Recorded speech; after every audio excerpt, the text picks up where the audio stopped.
Assalamu alaikum everyone. I'm Shoaib Abro from Larkana. I'm a lecturer in English. I teach at Govt Arts and Commerce College Larkana. Today my topic is Subject-Verb Agreement. I hope you will enjoy my lecture. Dear students, subjects and verbs must agree with one another in number. Thus, if a subject is singular, its verb must also be singular, and vice versa. In the present tense, nouns and verbs form plurals in opposite ways. This is a very important point. Nouns add an S to the singular form.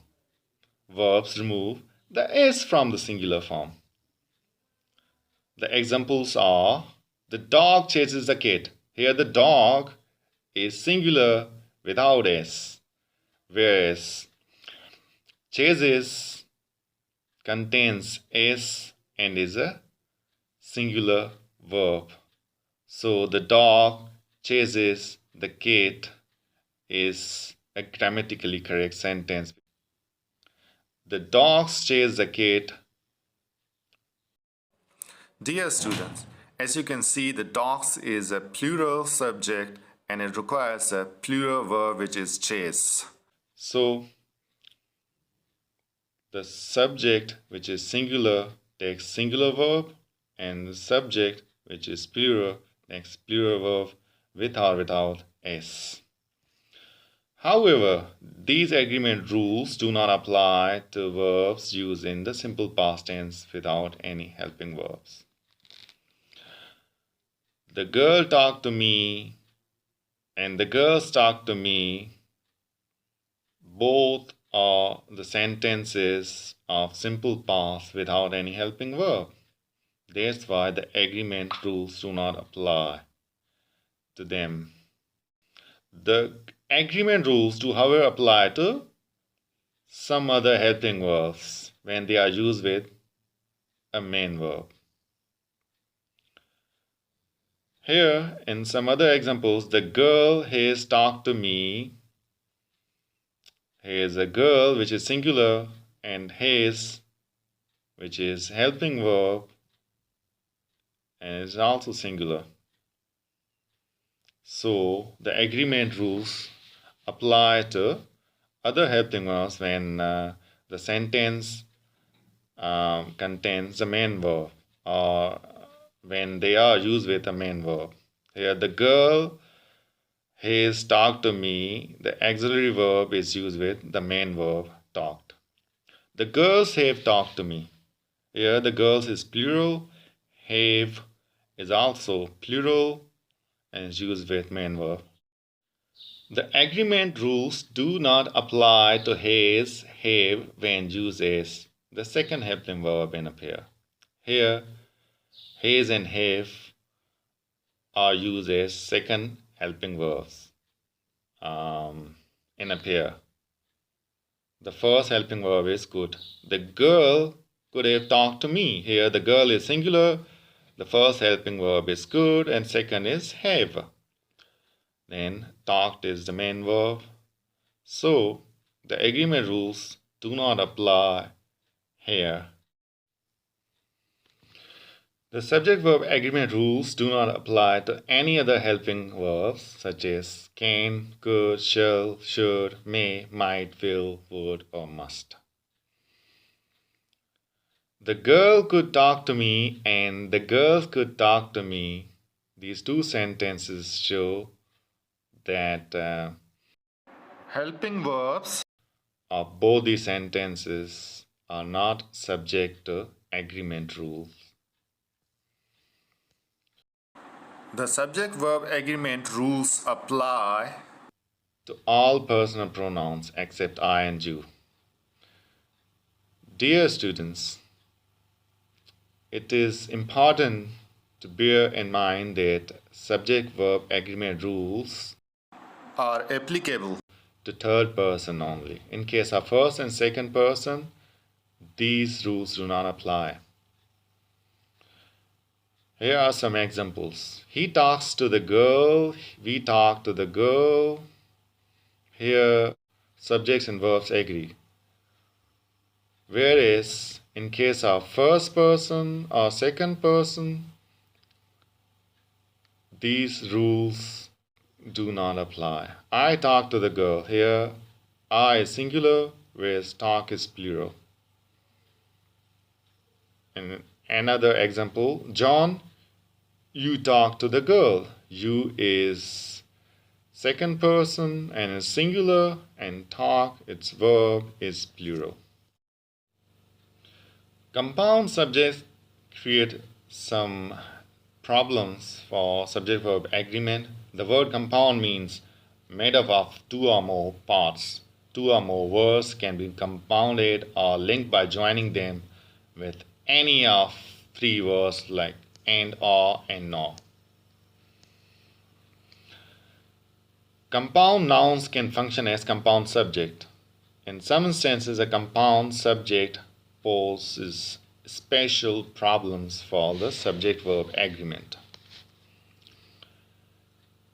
Here are two sentences which can be compounded in a single sentence.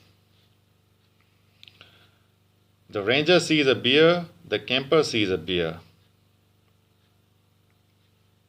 But if we compound them, we can say the ranger and the camper see the bear. Here, both ranger and camper, though singular, become plural because of addition of this word and. Therefore, their verb becomes plural, which is see. The ranger and the camper see the bear. However, or and nor as joiners work somewhat differently from and. While the word and seems to add things together, or and nor do not. They suggest a choice. If you look at the sentence, you will find that the ranger or the camper sees a bear. Here, the ranger and camper, both being singular, are not made plural as we saw in the case of and. Both ranger and camper are singular. That's why their verb is also singular with s. The ranger or the camper sees a bear. Look at this sentence. The ranger or the camper sees the bear. This sentence makes use of compound subject. Each part of the compound subject, ranger, camper, is singular, even though both words function together as subject. The subject still remains singular, ranger or camper, since a choice is implied.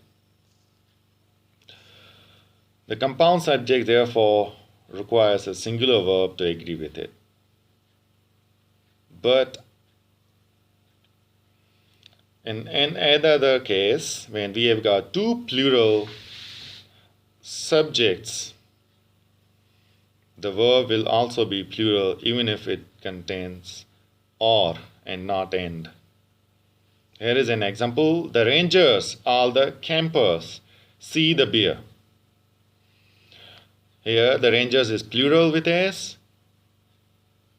and campers is also plural with s, and joined by r. Both are plural. That's why we have plural verb see without s. However, r and r can pose some more difficulty. What if we got one singular and one plural subject joined by r or nor? This problem can be solved by looking at the subject near verb. If the individual parts of the compound subject are joined by r or nor, use the verb form singular or plural, which will agree with the subject closer to the verb. The examples will make it clear. The ranger or the campers see the bear. Here, the ranger is the first subject which is singular, And another subject is campers, which is plural. But the verb is plural. Why? Because the subject near verb is plural. That's why verb takes the plural form. The ranger or the campers see the bear. In another sentence, the rangers or the camper sees the bear. The situation is reversed. The subject near verb is singular. That's why we have sees a singular verb instead of plural one, which we saw in the previous sentence. So the subject near verb makes difference when two subjects are joined by R or NOR. If the subject near verb is plural, the verb will be plural. If the subject near verb is singular, the verb will be singular. The rangers, the explorers, or the campers sees a bear. Here we have got three subjects. Two of them are plural, but the one near verb is singular. That's why our verb is singular. The rangers, the explorers, or the camper sees the bear. Dear students, some nouns which name groups can be either singular or plural depending upon the meaning in individual sentences. The examples are club, company, government, family, jury, team, army, or group, because they can describe either the individual in the group or the group as a single entity. If we refer to the group as a whole and therefore as a single unit, we consider the noun singular. In this case, we use a singular verb. The club is meeting today. Here, club is considered a single entity, a single unit, so it contains a singular verb, which is. The couple are separating this week. Here, the couple shows more than one individual. Therefore, we have used plural verb are. So it should be borne in mind whether these group nouns are conveying the meaning of single entity or individuals.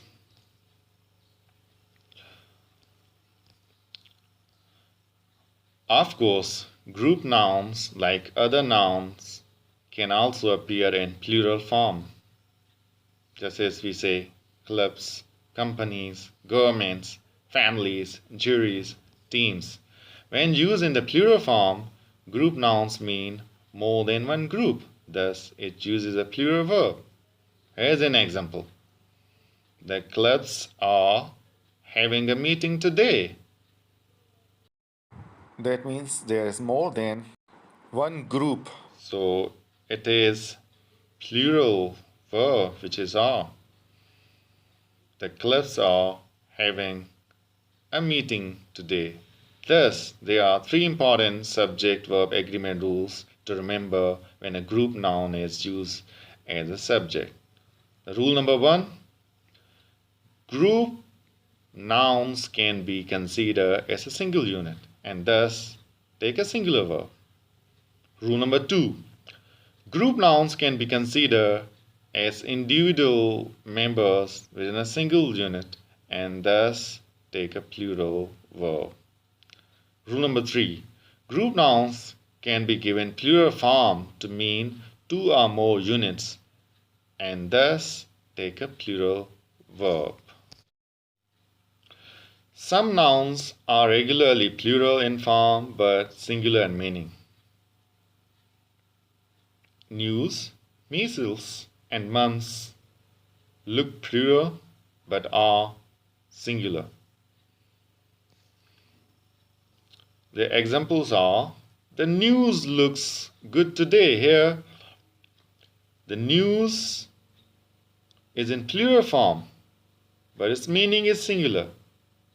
Therefore, its verb looks is singular. Generally, measles lasts about 2 weeks. Here, measles is in plural form, but is singular in meaning. It's a disease. Therefore, we have used a singular form of verb with s. You can see that substituting the pronoun it instead of they makes more sense here. Dear students, another group of plural form nouns end in ICS, just like mathematics, politics, athletics, and economics. Similarly, it's a more suitable substitute for any of these verbs than is they. These nouns appear to be plural, but generally refer to only one thing and are therefore generally considered singular. Mathematics is a subject, has plural form, but singular in meaning. That's why it takes singular form of verb is. Same is the case with politics. Politics has made people do strange things. You cannot say politics have made people do strange things just because politics contains s in the end. It may have plural form, but it's singular in meaning. Indefinite pronouns can pose a special problem in subject-verb agreement, but they can always be considered as singular. They are either anybody, somebody, everybody, nobody, each, neither, anyone, etc., etc. These should be easy to remember because they contain singular verb. Each sees the value of the goals. Everybody has gone to the movies. Nothing seems right around this house anymore. Another is on the way. However, the following indefinite pronouns always take plural verbs. Both, few, many, several, and others. They contain plural verbs. Many have answered the invitation for Friday evening. Here, many is plural and have is also plural. Likewise, a few are not coming at all. A few is plural, so it takes are as a plural verb without s. Several indicate that they will be late. Here, several is plural and takes indicate a plural verb. There's also a third group of indefinite pronouns which takes either a singular or plural verb depending on the pronoun's meaning in the sentence. Some, any, none, all, and most fall in this category. Some of the debt has been paid off. Here, some is singular, whereas in some of the debts are still outstanding. Here, some is plural. In the first sentence, some refers to debt, therefore, some is singular and takes a singular verb. But in second sentence, some refers to debts, therefore, some is plural and takes a plural verb. Dear students, prepositional phrases make subject-verb agreement rules a bit tougher. A prepositional phrase is composed of a preposition and is followed by a noun or pronoun object. There are some examples: of the car or at the brown house. of its preposition, and it modifies the and then noun car. So a preposition phrase may be placed between the subject and verb, as given in this example. The boy at the door is my brother.